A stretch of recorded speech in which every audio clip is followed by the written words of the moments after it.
Welcome to this session on developing a new research and innovation network on learning through play.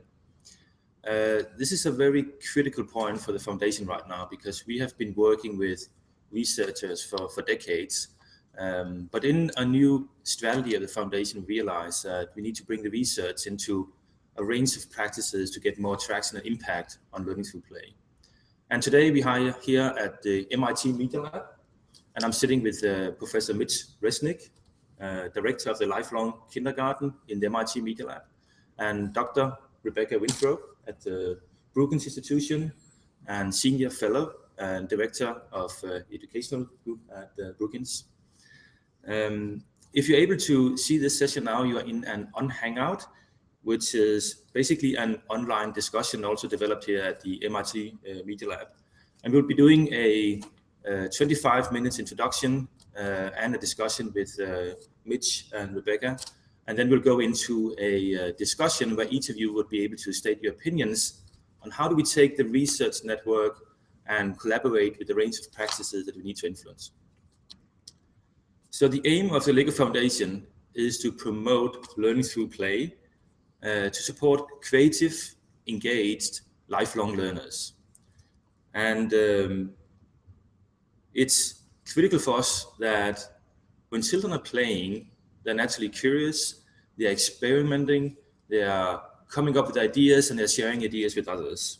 And the foundation wants to help shift attitudes and behaviors around this type of learning through play and promote systemic change across the policymakers and the educational systems and the teachers and the parents, and even in the home environment where children are playing. But it's critical that there's a beginning alignment on the need for shifting these practices, and there's a critical need for research to bring knowledge and understanding to how we do that. So on our website, we just launched a new report where we investigated what are the best models for bringing up a research and innovation network. And innovation in this case is not about innovating new businesses, it's about innovating the ways that researchers and practitioners, whether it's a teacher, a policymaker, can develop new tools and ways of influencing learning through play. And this is very relevant right now. Actually, one of the good examples is just a recent article in the New York Times, which is called The Building Blocks of a Good Pre-K. And there are many good examples of learning through play, but in this article, it specifically mentioned how schooling, traditional forms of teacher-directed instructions is moving downwards in kindergarten. So children at the age of 4 is now sitting still and asked to recite words and letters and numbers instead of being playful, instead of being creative, instead of being embedded in arts and music and physical exercises. So at the age of 4, children are now asked to learn in a very instructed way in kindergartens. And it's not even a US phenomenon. So in the past couple of months, I've been in China in schools there, in South Africa, and even in a place like Denmark. There's an increased push to bring traditional forms of academic content down in age.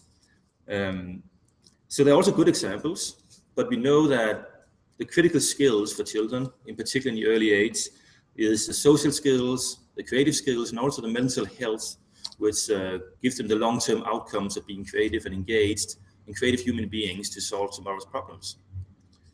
So the challenge for academic research and research in general is that it requires many disciplines. There are not a department of play many places. So actually the Lifelong Kindergarten group at the MIT Media Lab is an example where you experiment with things and where you tinker with things like in kindergarten.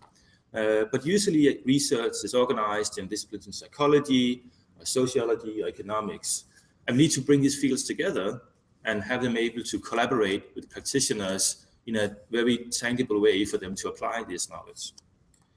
So as a foundation, we recognize that we also need to invest in research, but we really need to develop programs and interventions where knowledge is brought into practical outcomes to see how you can actually learn through play, whether it's in home environment, in the schools and kindergartens, actually developing policies that describe how you can do this.